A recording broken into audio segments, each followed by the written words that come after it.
Hello there. What if the younglings killed Anakin Part 2?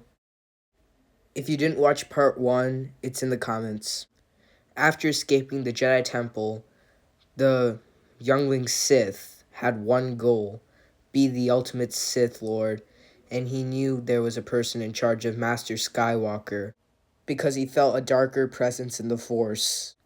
Obi-Wan wanted to find this youngling, and he wanted him dead, but he didn't know where the youngling was.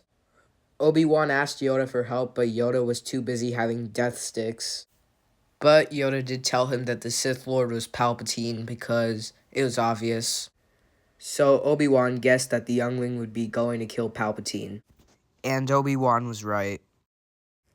This crazy youngling Sith wanted to kill Palpatine. But the youngling knew he needed help. He knew he wasn't strong enough to defeat the Dark Lord of the Sith. This youngling knew that Darth Maul was alive. The thing is, he didn't know where Darth Maul was. He would have to find him.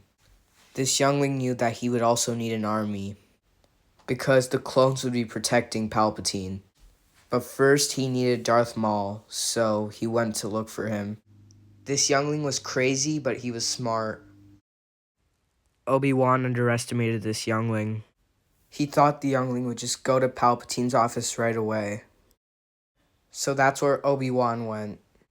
Palpatine knew Anakin died. He couldn't sense his presence in the Force, and he sensed a darker presence. He also sensed Obi-Wan. Palpatine knew that Obi-Wan would want to kill him, or so he thought. He wanted to kill Kenobi personally, so he told all his clones to get out of the way and let Obi-Wan come to him. And that's what they did. Meanwhile, the youngling was still trying to find Darth Maul. The youngling didn't expect Maul to be on Mandalore because Maul was driven away from Mandalore by Palpatine, actually captured by Palpatine. The youngling didn't know that he was captured by Ahsoka Tano and had just escaped and was on Mandalore right now. The youngling couldn't find Maul anywhere, so he decided to look on Mandalore. Meanwhile, Obi-Wan just arrived in Palpatine's office, and he thought it was a trap because there were no clones, and of course he was right. He saw Palpatine, and Palpatine just electrocuted him. Obi-Wan was on the ground, in pain, but Obi-Wan wouldn't lose that easily. He quickly got up and force-pushed Palpatine into the wall. Palpatine, who was furious, got his crimson red blade out and attacked Obi-Wan. Obi-Wan was shocked on how fast Palpatine was because he was so old, and he doubted whether he could win this fight or not. Actually, he knew he couldn't win, but he had a small hope. And, of course, he lost because Palpatine being Palpatine beat Obi-Wan. But Palpatine realized that he couldn't kill Obi-Wan. He needed information. Who survived the Purge, and who was this dark presence in the Force. So he decided to hold Obi-Wan and torture him for information. Meanwhile, the youngling snuck past all the Mandalorians and met Maul and told Maul his plan. He also asked Maul if he could train him in the ways of the Force.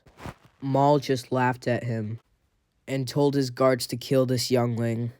But the youngling just laughed and took Anakin's lightsaber and killed every single one of them. I mean, Maul only sent like 5 of them because he was a youngling, but this impressed Maul. So he decided to test him in a 1v1 duel. When they started sparring, Maul saw his potential. He wasn't as powerful as him, but he was powerful enough to take down Palpatine with him. He was about 80% of Maul, and he could be more powerful with the right training. He could be more powerful than full potential Anakin.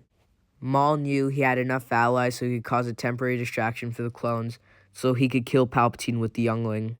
So Maul decided to train this youngling. But first, they had to kill Palpatine.